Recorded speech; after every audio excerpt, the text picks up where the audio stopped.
Excalibur and the Sow Belly Slicer, two reworked kitchen knives. William Hovey Smith, 2017. I am the owner of a new company, Hovey's Knives of China, where we take our inspiration from ancient Chinese designs from 3,000 years ago and make modern cooking implements out of them. We also, under our Billy Joe Rubidoux brand, take newer knives that have been abused and misused and remake them so they're even more useful than they were before.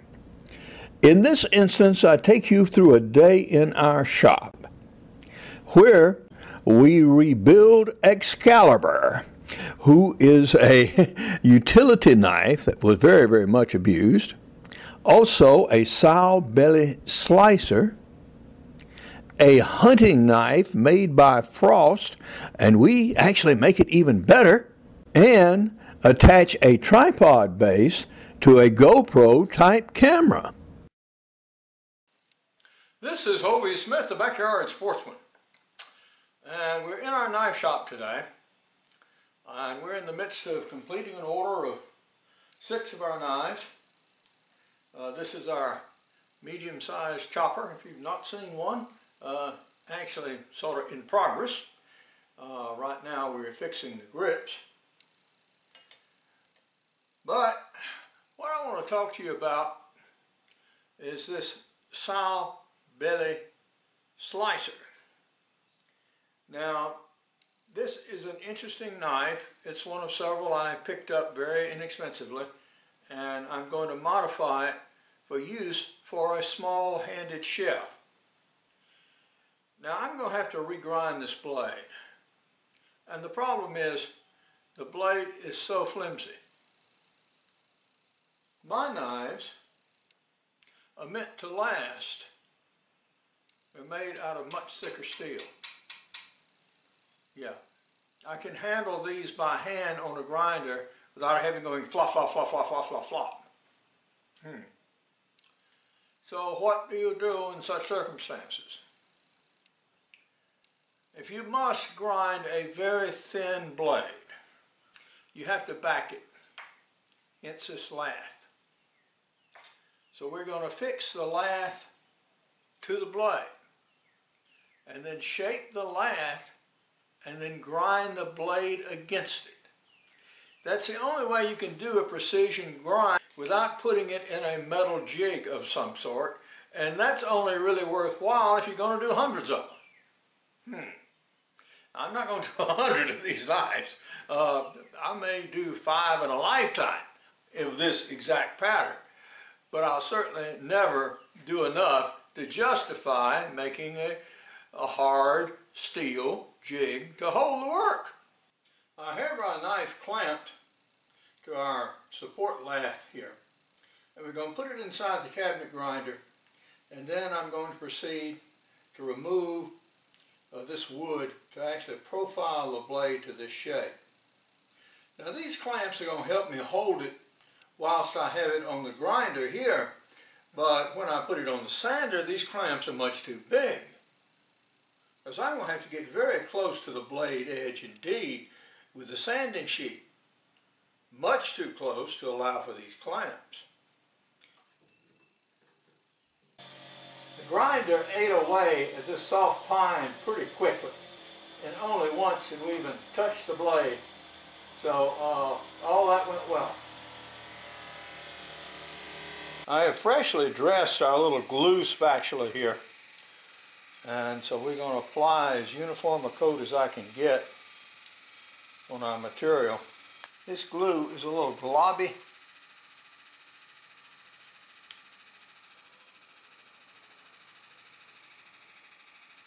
because it's so thick.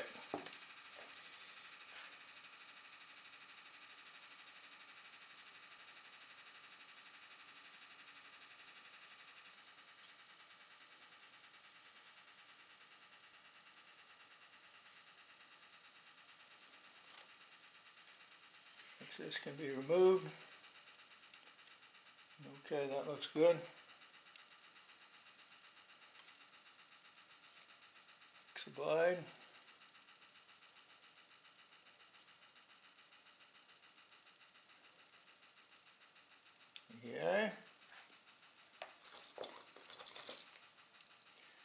Find some nice brand new clamps.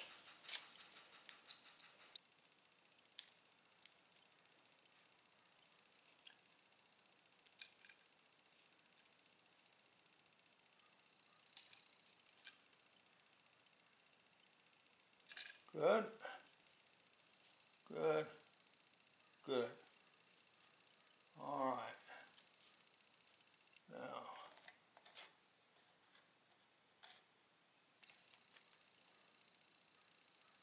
sweep off the excess, particularly along this edge where we're going to be grinding.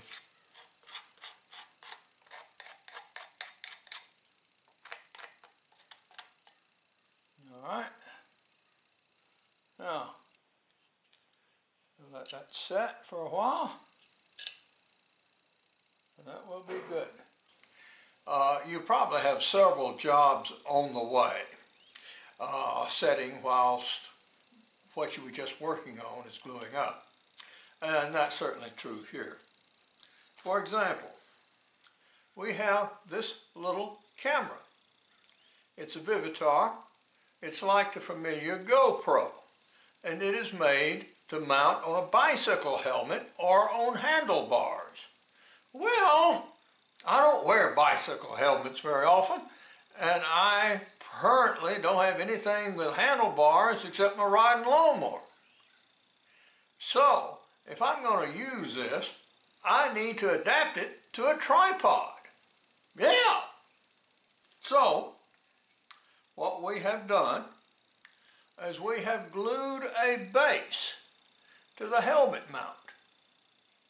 Well, so now we'll be able to mount it on a tripod and use it as a second camera. That's the secret of gluing up anything. You don't rush the glue. You let it set, you let it cure, more time than it usually says, and the more time you allow, the better. When you have a polymerization action, it's not complete instantaneously. And the longer you leave it undisturbed, the better your bonding will be. So, we just pick up another project. And what the project is this knife here. This is an inexpensive knife. It's sold by Frost Cutlery. Now, it's a carbon steel blade, and it's Swedish steel, and the steel is good. When they ground it, however, they left the grinding marks on the blade. They really didn't finish the edge. So that's what we're going to do with it now, is we're going to finish the edge on our flat belt sander here.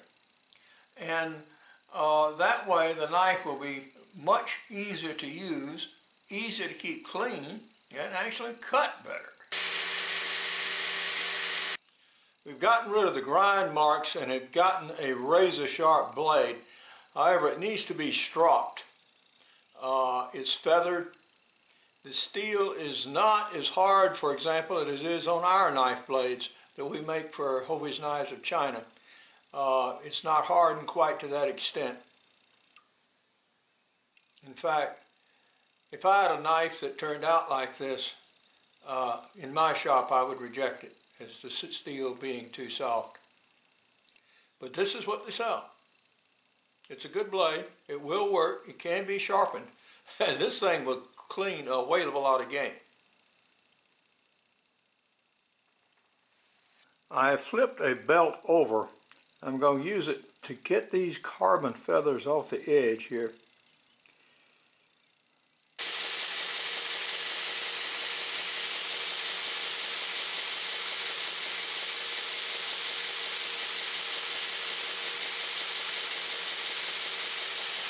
Okay, I think that helped considerably.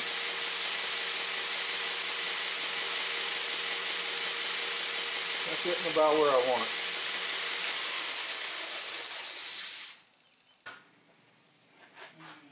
it. And now we're going to take our knife here and just give it a gentle buffing, and that will get it to a slightly better finish than it is right now. But we're not going to do terrible much to this knife other than what we've already done.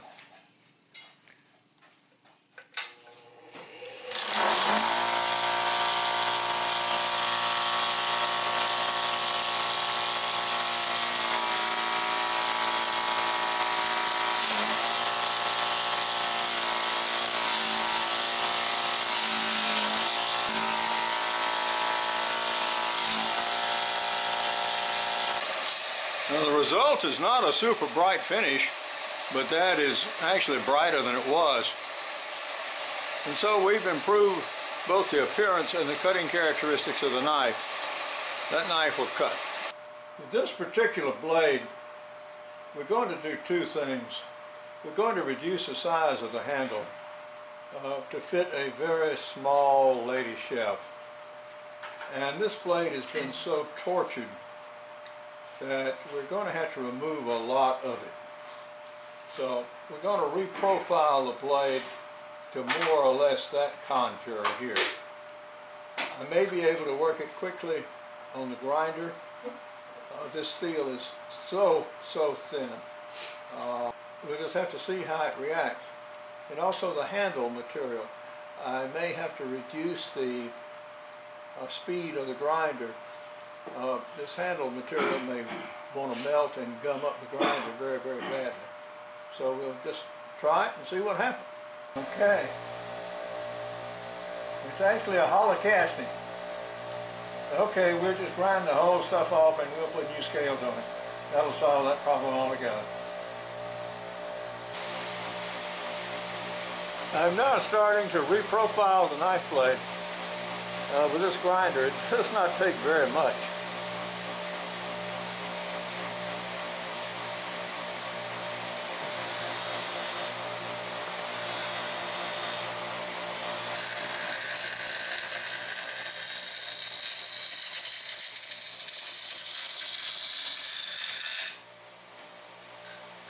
Yeah.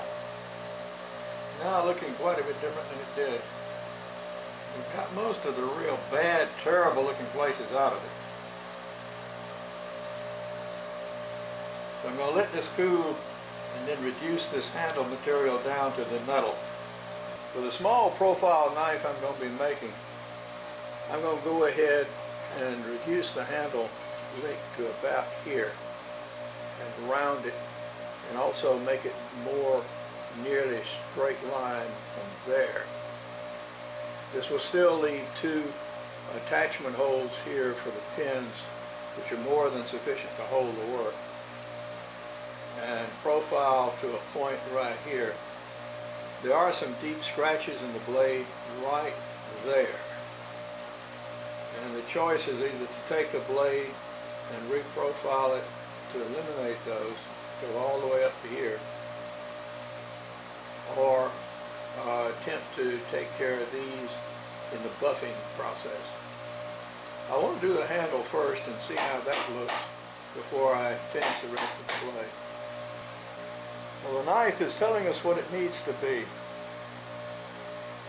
Seen in this direction, there is a bend right here, and these scratches here on the surface are where it underwent great stress, and it was taken beyond the elastic limit of the steel. That bend is best just removed altogether.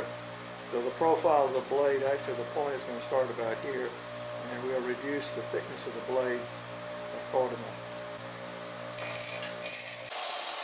I've decided to go with rosewood for the grips of our little knife there, which already has a name on it, by the way. It's called Excalibur. Oh, I think it has delusions of grandeur, but at any rate, it's looking better than it were. Well, we have completed the rough grinding of the blade. Quite different knife than it was.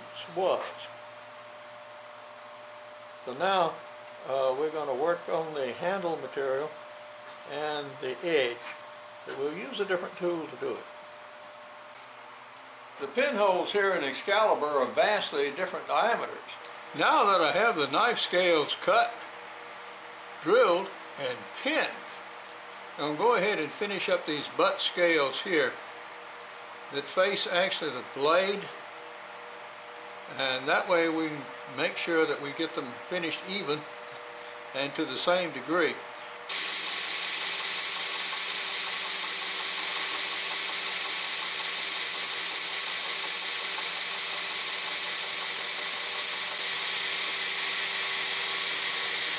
Okay, that way we can get that little final work there. nicely done. Now we're ready to glue up and pin. Now our new scales look much different than the old. The other end of these scales, the other side, is rocking because it's irregular. But that really doesn't make any difference. What makes a difference is that these scales that we're trying to bond, that those are very, very flat and smooth indeed, so that you get a maximum contact between all your surfaces here.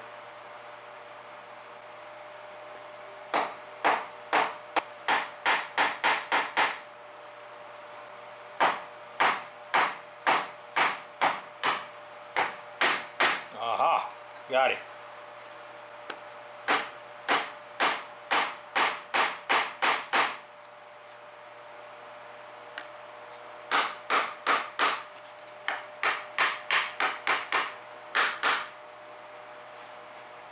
Okay, got both pins through, so we know we did good. Now we got some clamps on here, and we just let this good stuff do its job. Excalibur here is on its way to being a knife. Now that the pins have done their work, off they come.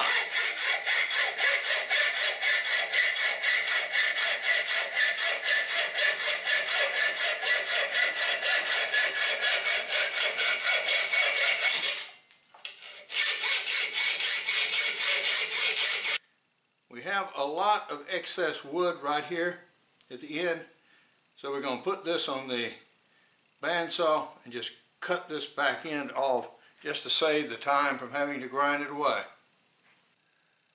At this stage you could go to the belt sander, but I prefer to do the initial roughing here in the grinding box. Either will work.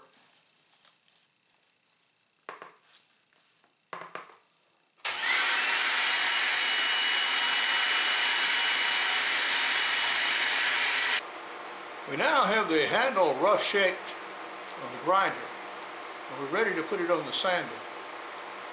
But the thing about doing this much energy into this knife right now, it is very hot. So I'm going to let it cool, and we are going to proceed to work on our sow belly slicer here and do its initial shaping of the edge. While it is bonded, as you see, still to this piece of lath.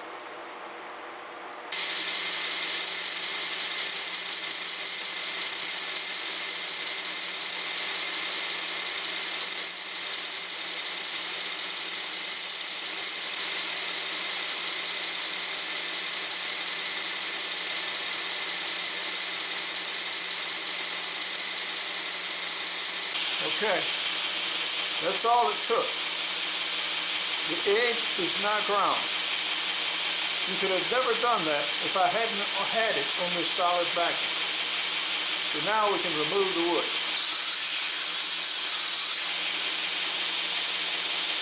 I'm going to take it to a coarser grit now and get the great bulk of this wood off.